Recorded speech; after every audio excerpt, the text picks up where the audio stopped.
بسم الله الرحمن الرحيم ومن أعرض عن ذكري فإن له معيشة ضنكا ونحشره يوم القيامة أعمى. വളരെ ഭയപ്പെടേണ്ട ചില വിഷയങ്ങൾ ഖുർആൻ ഉണർത്തുകയാണ്. റമദാനിൽ പ്രതീക്ഷകളും സന്തോഷങ്ങളും വിജയങ്ങളും സ്വപ്നം കണ്ടുകൊണ്ടാണ് നാം ജീവിക്കുന്നത്. പിശാചിനെ ചങ്ങലക്കിട്ട സന്ദർഭമാണ്. പാപങ്ങൾ ചെയ്യാൻ അവസരങ്ങൾ വളരെ കുറവാണ്. റമദാനിൽ പാപം ചെയ്യാൻ ആഗ്രഹിക്കുന്നവർക്ക് ചുറ്റും മതിലുകൾ പോലെ അനുഭവപ്പെടുകയാണ് റമദാനിൽ. അതുകൊണ്ട് തന്നെ പാപങ്ങളുടെ എണ്ണം കുറയുന്നു.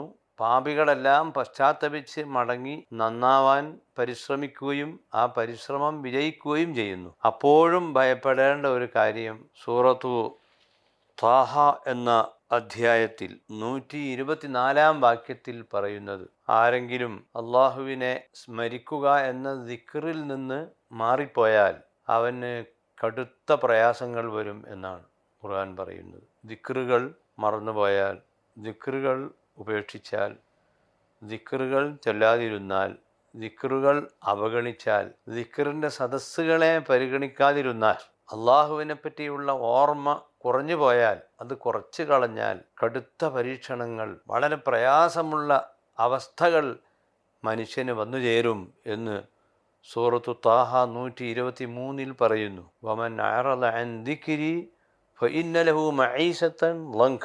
കടം കൊണ്ട്, രോഗം കൊണ്ട്, സമാധാനമില്ലാത്ത ധാരാളം സംഭവങ്ങൾ കൊണ്ട് മനുഷ്യൻ പരീക്ഷിക്കപ്പെടുന്നത് എപ്പോഴാണ്? ദിക്റുകളിൽ നിന്ന് മാറുമ്പോഴാണ്. ദിക്ർ എന്ന് പറഞ്ഞാൽ നിസ്കാരം അതിലൊരു ഭാഗമാണ്. നിസ്കാരം ഉപേക്ഷിച്ചാൽ, നിസ്കാരത്തെ അവഗണിച്ചാൽ, നിസ്കാരത്തിന് അർഹമായ സ്ഥാനം നമ്മുടെ ജീവിതത്തിൽ നൽകാതെ പോയാൽ കടുത്ത പരീക്ഷണങ്ങൾ വരും. അവൻ അഅറദ അൻ ദിക്രി ഫഇന്ന ലഹു മഈശത്തൻ ളൻക. അവൻ്റെ മഈശത്ത് ബുദ്ധിമുട്ടിലായിരിക്കും. മഈശത്ത് റെഡിയാകുമ്പോഴാണല്ലോ നമുക്ക് റാഹത്തുണ്ടാവുക. ഭക്ഷണം, വസ്ത്രം, പാർപ്പിടം, ജോലി സ്ഥലത്തുള്ള നമ്മുടെ കാര്യങ്ങൾ, അതൊക്കെ നമുക്ക് റാഹത്തായി കിട്ടണമെങ്കിൽ നിസ്കരിക്കണം എന്നാണ് ഇതുകൊണ്ട് ഉദ്ദേശിക്കുന്ന ഒരർത്ഥം. മറ്റൊരർത്ഥം, നിസ്കാരം മാത്രം പോരാ. നിസ്കാരത്തിൻ്റെ മുൻപും ശേഷവും ഓരോ ദിവസവും ധാരാളം സമയങ്ങളുണ്ടല്ലോ നമുക്ക്. ആ സമയങ്ങളിലൊക്കെ, എല്ലാ പ്രവർത്തനങ്ങളിലും അള്ളാഹു കാണും, അള്ളാഹു അറിയും എന്ന ഓർമ്മ നമുക്കുണ്ടാവണം. ആ ഓർമ്മയില്ലാതെ പോയാൽ നമ്മുടെ ജീവിതം താളം തെറ്റും. മാത്രവുമല്ല, വനഹ്ശുറുഹു യൗമൽ ഖിയാമത്തി അഅമ. മരണാനന്തര ജീവിതത്തിൽ ഇത്തരക്കാരായ ആളുകളെ, ദിക്റ് ചൊല്ലാത്തവരെ, ദിക്റുമായി മാറി നിൽക്കുന്ന ആളുകളെ, ദിക്റിൻ്റെ സദസ്സുകളിൽ പോകാൻ സൗകര്യമുണ്ടായിട്ട് പോകാതെ മാറി നിന്നാൽ, പുച്ഛിച്ചുകൊണ്ട് ദിക്റുകളെ അവഗണിച്ചാൽ, അവനെ പരലോകത്ത് അന്ധനായിട്ടാണ് അവനെ ഹാജരാക്കുക.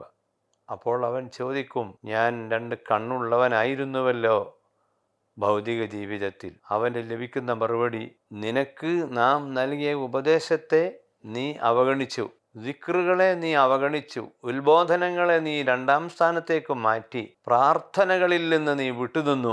അതിനു പകരം നിന്നെ നാം ഇവിടെ അവഗണിച്ചിരിക്കുന്നു. അള്ളാഹു റബ്ബുൽ ഇസ്സത്ത് അവൻ്റെ പേരുകളെ, അവൻ്റെ ഉത്ബോധനങ്ങളെ ഓർത്തെടുത്ത് വളരെ തഖ്വയോടെ ജീവിക്കാൻ നമുക്കെല്ലാം തൗഫീഖ് നൽകട്ടെ. അസ്സലാമു അലൈക്കും വറഹ്മത്തുള്ളാഹി.